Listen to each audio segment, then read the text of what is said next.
Assalamualaikum semuanya, selamat datang di my YouTube channel. Jangan lupa like, comment, and subscribe.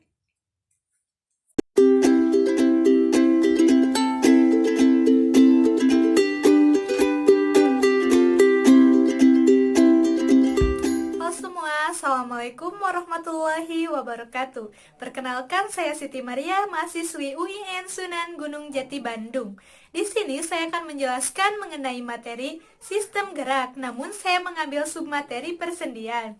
Sebelumnya, saya akan menjelaskan dulu peta konsep yang telah saya buat, yaitu seperti ini mengenai persendian.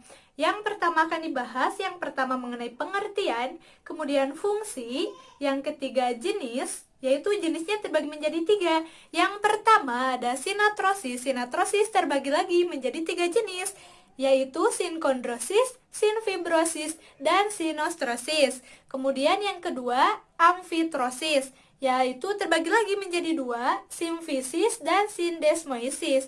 Sedangkan jenis yang ketiga yaitu diatrosis. Diatrosis terbagi menjadi 6 bagian. Yang pertama ada sendi peluru, sendi pelana, sendi engsel, sendi putar, sendi luncur, dan sendi kondiloid. Jenis ini dikelompokkan berdasarkan sifat geraknya. Kemudian ada komponen penyusun persendian, yaitu kapsula sendi, ligamen, cairan sinovial, kartilago, hialin. Dan yang terakhir yang akan saya bahas yaitu mengenai kelainan pada persendian, terbagi menjadi 3, yaitu ada penyakit atau kelainan artritis reumatoid, kemudian osteoartritis, dan artritis gout. Langsung saja ke yang pertama, yaitu mengenai pengertian. Jadi sebenarnya apa itu sendi? Sendi adalah perhubungan antar tulang sehingga tulang dapat digerakkan. Adapun hubungan dua tulang disebut persendian.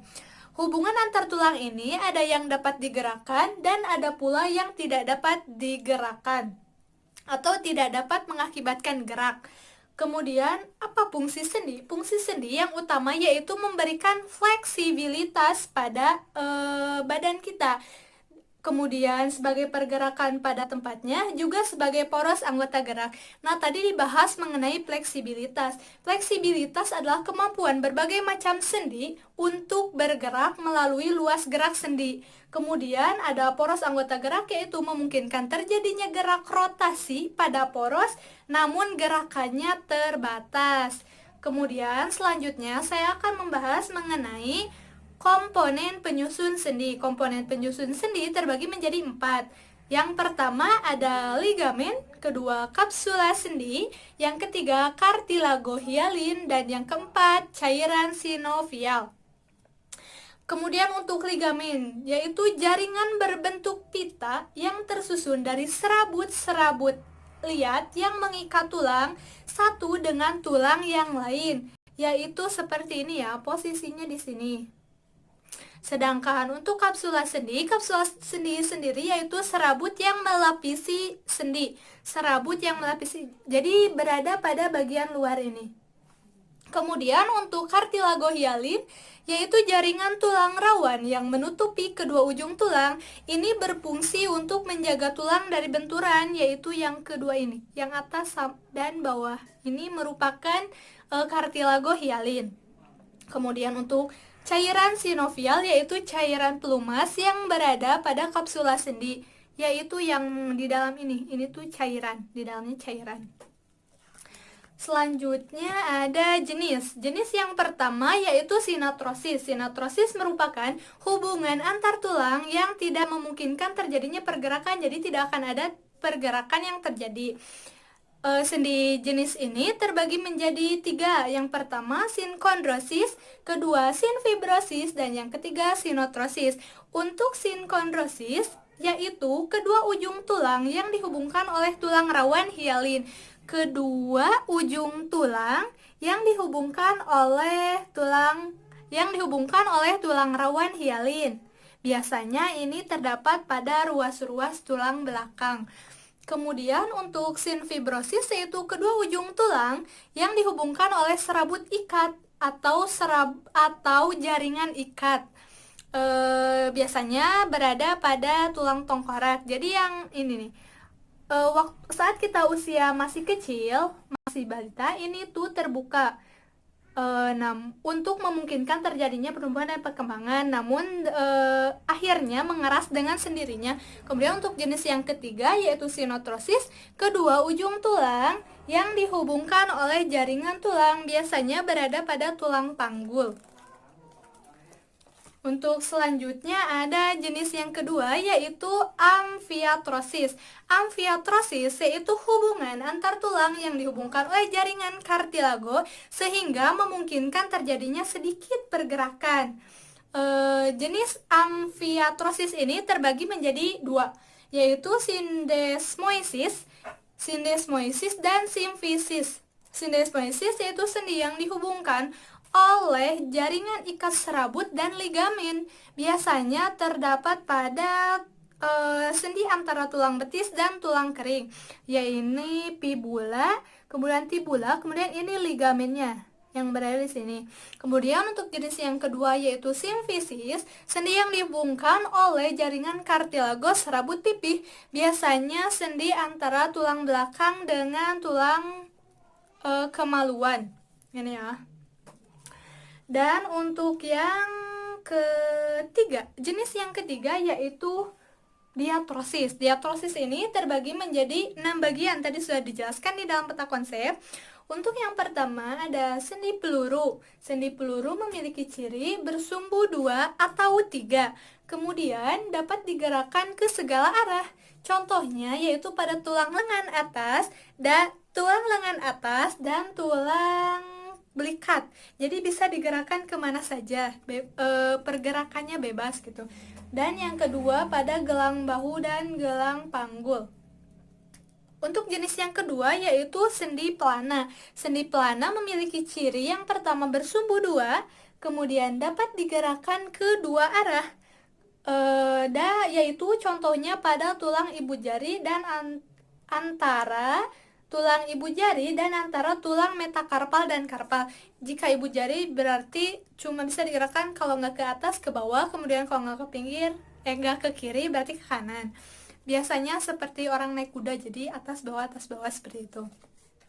Kemudian untuk jenis yang selanjutnya yaitu sendi engsel. Sendi engsel memiliki ciri bersumbu 1, kemudian memungkinkan terjadinya gerakan ke satu arah. Dan selanjutnya antara tulang lengan atas, contohnya pada tulang lengan atas dan tulang lengan bawah pada sikut. Jadi cuma bisa digerakkan gini, paling ini ya, sikut. Sendi putar memiliki ciri bersumbu 1, tulang yang berputar terhadap tulang yang lain. Jadi gerakannya rotasi hanya di sana saja. Hanya seperti ini ya, berotasi di sini. Contohnya hubungan antara tulang leher dan tulang tengkorak. Jadi di sini ya, termasuk sendi putar. Untuk selanjutnya terdapat untuk yang kelima ada sendi luncur. Sendi luncur ini memiliki ciri tidak bersumbu, kemudian merupakan gerak menggeser. Jadi hanya menggeser saja pergerakannya. Contohnya antara tulang telapak tangan dengan tulang telapak kaki, jadi hanya menggeser saja di dalam sendi ini ya. Kemudian yang terakhir atau yang keenam yaitu sendi kondiloid.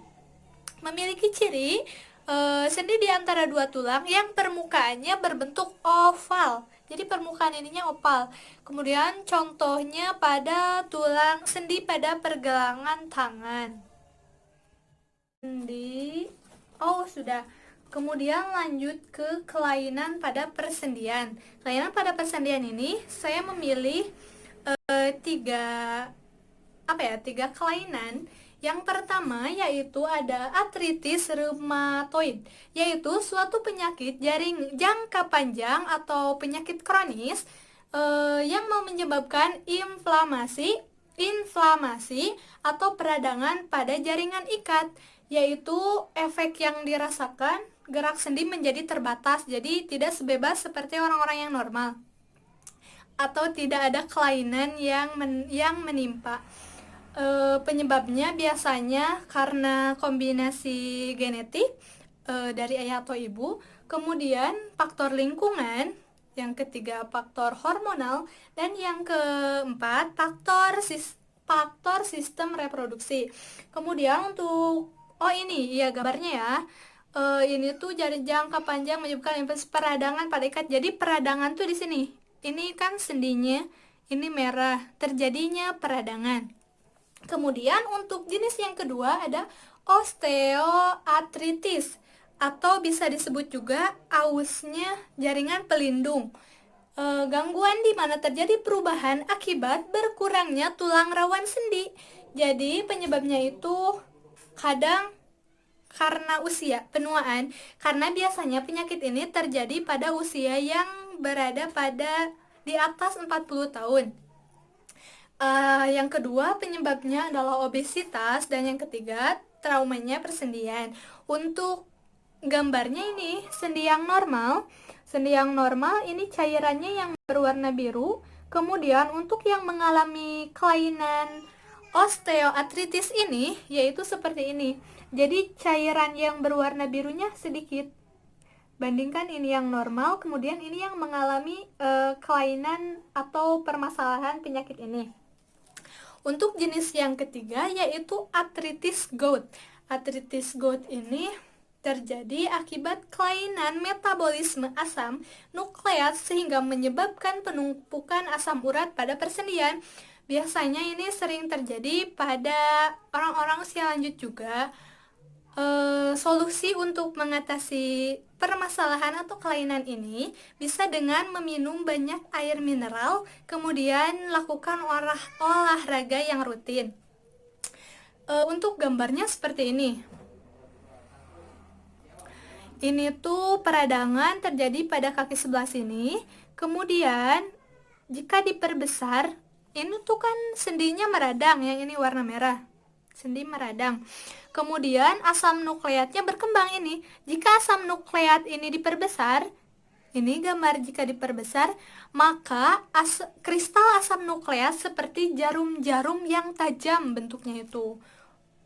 Mungkin sekian yang dapat saya sampaikan. Untuk proses pembuatannya saya menggunakan dari kertas jilid buku berukuran B5. Jadi saya potong sesuai ukuran atau sesuai keinginan. Kemudian ditempel kertas sehingga menyatu seperti ini. Dipola, digambar, dan yang terakhir diwarnain. Jangan lupa juga untuk mengikat ini ya dengan tali. Karena ciri khas flip chart itu dengan dijepit atau dengan menggunakan tali di sini itu menandakan flip chart. Untuk ini kertas, insya Allah ini sangat murah meriah memanfaatkan barang yang ada di rumah. Semoga informasi atau materi ini bermanfaat. Maaf bila banyak kesalahan. Wabillahi taufiq wal hidayah. Wassalamualaikum warahmatullahi wabarakatuh. Tugas Media dan TIK Dosen Pengampu Ibu Sri Marianti MPD.